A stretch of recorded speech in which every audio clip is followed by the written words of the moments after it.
साथियों, आज अपन श्री अन्न यानी स्मार्ट अनाज की बात करेंगे। ये कोई नई चीज़ नहीं है। स्मार्ट अनाज, इन्हें मिलेट्स भी कहते हैं। और हमारे देश में, भारत में, मिलेट्स जो है वो आज से नहीं, 5000 वर्ष पूर्व से लगाई जाती है। और विभिन्न क्षेत्रों में, देश के विभिन्न क्षेत्रों में इसे बहुत चाव से खाया जाता है। ये बहुत ही पौष्टिक अनाज है और इसे अपन ये कह सकते हैं कि अगर ये खाएं तो बहुत सारी बीमारियों से, मोटापे से मुक्ति पाई जा सकती है। स्मार्ट अनाज का इसको दो भागों में बांटा जा सकता है। मोटा, एक तो इसमें जो है ज्वार और बाजरा, और दूसरी फसलें हैं उनको स्मॉल मिलेट्स कहते हैं, छोटे खाद्यान्न की फसलें। और छोटे खाद्यान्न भी अलग तरह की, करीब 6 तरह की होती है। इसमें सावा, कोदो, कांगनी, रागी, कुटकी, चीना आदि। तो ये अनाज जो है, इनकी क्या खासियत है, इसकी बात ये है कि हमारे देश में कुपोषण से अगर लड़ना है, बीमारियों से मुक्ति पानी है, तो इन अनाज का उपयोग हमारे डेली रूटीन में बढ़ाना होगा। खास तौर से जो है बाजरा, हमारे जो आप देखते हैं कि ये सभी श्री अन्न, इनका नाम अभी दिया हुआ है।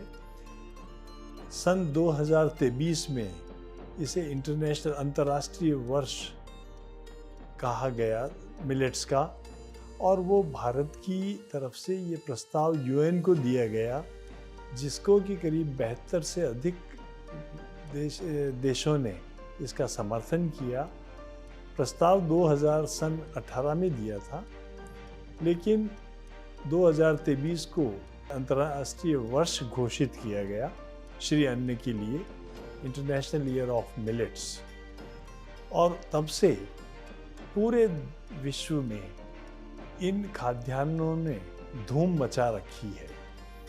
इनका उत्पादन सबसे ज़्यादा, अगर बताऊं आपको मैं, तो करीब एशिया का 83% हमारे देश में होता है।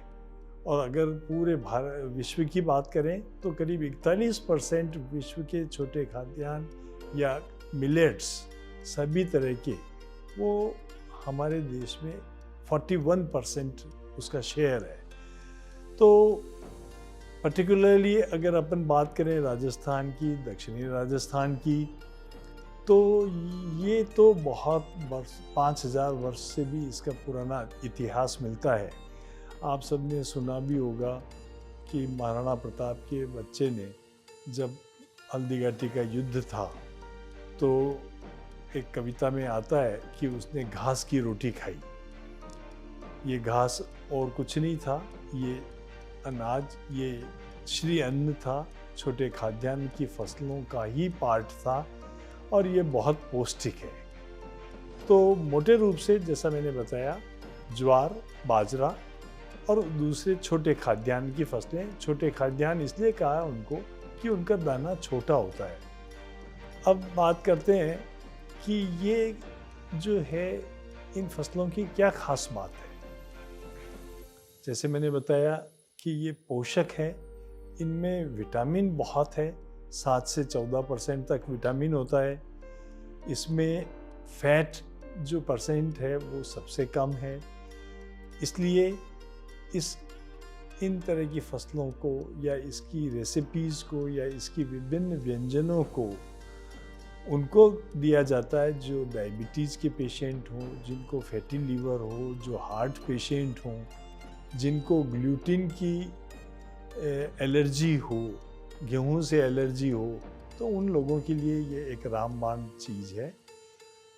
तो खाद्यान्न, छोटे खाद्यान्न या श्री अन्न या ज्वार, बाजरा हमें सबसे बड़ा फ़ायदा ये देते हैं कि इन फसलों को बहुत कम पानी की आवश्यकता होती है। ये फसलें अकाल की फसलें भी कहा जाता है कि जब अकाल होता है, जब फेमिन्स बहुत होते थे, राजस्थान में तो बहुत ही होते थे, देश के सबसे ज़्यादा फेमिन्स राजस्थान में हुए हैं, तो श्री अन्न को ही इन्हीं फसलों के द्वारा हमारे यहाँ पॉपुलेशन को, सारे जनमानस को सुरक्षित रखा जाता था।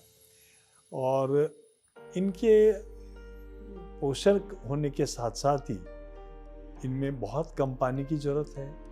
अरावली पर्वतमाला हो, चाहे कम उपजाऊ ज़मीन हो, चाहे उबड़ खाबड़ ज़मीन हो, चाहे वो लवणीय ज़मीन हो, सभी तरह की जिसमें कि पोषक तत्वों की कमी हो, जिस ज़मीन में उर्वरा शक्ति कम हो, तो ऐसी ज़मीन में इसे आसानी से उगाया जा सकता है। इसमें आप देखिए कि गन्ना है या चावल है या गेहूं है, उसकी आधी मात्रा का पानी ही बहुत है।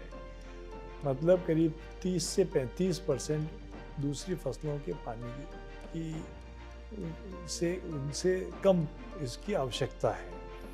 ये सब फसलें बहुत जल्दी पक जाती है। 2-3 बार बारिश भी हो जाए तो भी ये तैयार हो जाती है। पूरे वर्ष भर इन फसलों को उगाया जा सकता है। ग्लोबल वार्मिंग का जो सीन चल रहा है, उसमें श्री अन्न की फसलें ग्लोबल वार्मिंग को उसको मिटिगेट कर सकती है, उसके लिए लड़ने में सहायक हैं। कार्बन उत्सर्जन कम होता है इनसे। तो हमको ये लगता है कि इन फसलों का चूंकि दाना भी छोटा होता है, तो इनको लंबे समय तक आप भंडारण कर सकते हैं, भंडारित कर सकते हैं। इनको 2-2, 3-3 साल तक रख सकते हैं, उसमें कीड़ा बिल्कुल नहीं पड़ता। तो वो भी एक बहुत बड़ी बात है। और किसान इसे इसलिए भी उगाता है, अब पहले तो बहुत ज़्यादा एरिया में लगाई जाती थी, लेकिन धीरे धीरे गेहूँ और चावल की वजह से इनका एरिया कम होने लगा। अब जब जागरूकता आई है तो इसका उत्पादन बढ़ा है। और विगत वर्ष में अभी 13 सितंबर को आंकड़े आए, तो सभी इन श्री अन्न वाली फसलों का जो एरिया है और प्रोडक्शन है, वो करीब 3.5% भारत में बढ़ गया है। तो ये एक हमारे सबके लिए बहुत अच्छी बात है। आपने जो है मेरी बात को ध्यान से सुना, और मुझे पूरा विश्वास है श्री अन्न या इन खाद्यान्न की फसलों को आप अधिकाधिक अपने जीवन में अपनाकर हम सब कुपोषण मुक्त सोसाइटी बनेंगे। धन्यवाद। जय भारत।